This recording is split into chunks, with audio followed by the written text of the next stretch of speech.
निश्चित रूप से 3 दिन बाद तूफान आ गया। भविष्यवाणी के मुताबिक भूख ने स्लेज कुत्तों को तंग किया। कुत्ते तेज हवा और बर्फीले तूफान में टिके रहे। बर्फीली बर्फ ने उनकी दृष्टि धुंधला कर दी, लेकिन उनके दिलों में मालिक की लालसा को नहीं। इस तरह कुत्तों ने 15 दिन सहन किया, भूख से तड़पते और मालिक की उम्मीद में बंधे। सबसे ताकतवर कुत्ता माया भी जमीन पर कमजोर था।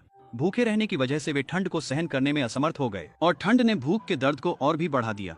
पॉल द्वारा छोड़ी गई जंजीर मौत के फंदे की तरह इस बर्फीले नरक में कुत्ते की आखिरी उम्मीद तोड़ चुकी थी। उस दिन तेज हवा थी। झंडा उतार दो। सबसे ताकतवर कुत्ता अचानक अपने कॉलर से मुक्त हो गया और बिना झिझक झंडा वापस ले आया। जब तक झंडा रहा उन्हें यकीन था कि मालिक उन्हें खोज लेगा। बाकी कुत्ते भावुक हो गए और बेड़ियों से मुक्त होने लगे। एक दूसरे की मदद से कॉलर काटने लगे। कई दिनों बाद उन्होंने अपनी स्वतंत्रता पा ली। बूढ़ा कुत्ता जैक नेता माया के पास चुपचाप बैठा रहा। माया ने उसकी मदद करनी चाहिए कि वह काट दे कॉलर, पर उसने मना कर दिया। माया ने साथी को हल्के से सहलाया। आगे के पंजे उसे मजबूती और हार न मानने की प्रेरणा दे रहे थे। जैक के बूढ़े शरीर ने उसे एहसास दिलाया कि उसका जीवन अंत की ओर है।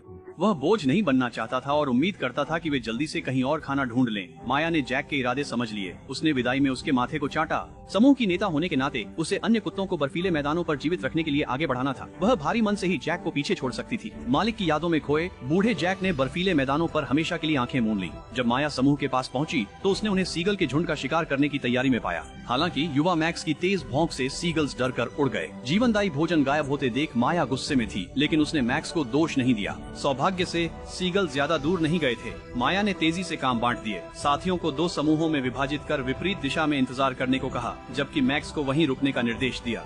सब कुछ तैयार था। माया धीरे धीरे सीगल के झुंड के पीछे चली गई, अपने शरीर को नीचे करते हुए और चुपचाप आगे बढ़ी। जब सही समय आया तो उसने आदेश दिया और साथी लोग विपरीत दिशा से तेजी से बढ़े, तुरंत गठन बनाते हुए। माया के साथ पिंसर मूवमेंट जो पहले किया था। हमले की शुरुआत पर समुद्री पक्षी उड़ गए, कोने में बिना बचने के रास्ते। आने वाले दिनों में वे निर्भर रहे, एक दूसरे के सहारे बर्फीले तूफानों और ठंड में जीवित रहे। मालिक का इंतजार करते दिन ठंडे और अंतहीन थे। उन्हें गर्मी देने वाली एकमात्र चीज थी रात के आकाश में कभी कभार दिखने वाली ऑरोरा। उनके अज्ञान में कुत्ते अंटार्कटिका में 133 दिनों से जीवित थे। भोजन तेजी से कम हो रहा था और वे सिर्फ अपनी नाक से बर्फ के नीचे खाने योग्य चीजें खोज सकते थे। अचानक माया ने कुछ महसूस किया और उत्सुकता से साथियों को आगे ले गई। यह एक छोड़ा हुआ था। स्टेशन में कुछ डिब्बा बंद खाना और बिस्कुट थे। उन्होंने खुशी से उन चीजों का सेवन किया और फिर धीरे धीरे ताकत पाने के लिए जमीन पर लेट गए। माया का मूड जटिल था।